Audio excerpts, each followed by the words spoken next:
Hello, it's Steve here, and I am a shade-free mechanic. I'm not a certified mechanic. In this series of videos, there will be probably 10 videos. I will be discussing all of the tests I went through to try and diagnose a running rich condition and also a no-start condition and a DTC 45 oxygen sensor rich condition in my 1994 GMC Sonoma extended cab four-wheel drive pickup with a 4.3-liter Vortec high output engine with central port injection. The VIN on this particular truck, the eighth digit of the VIN is a W, which identifies this as a central port injection truck.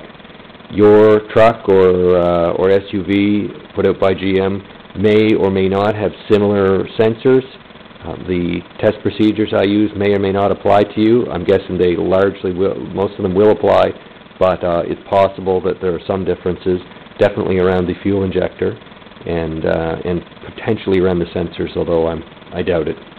This series of videos will be long. Each of the videos is long-winded, and if you're concerned about wasting time watching them, you certainly can make the right choice for you and watch something else. If you are like me, however, and was having a great deal of difficulty finding good information on the internet about this engine in one place, then you probably will appreciate the detail. So, with that said, all of my statements are describing what I've done in my vehicle, not necessarily recommendations for you, but you're on your own, and hopefully you can use this information to save yourself the vast amount of research time that I had to spend. Okay, good luck.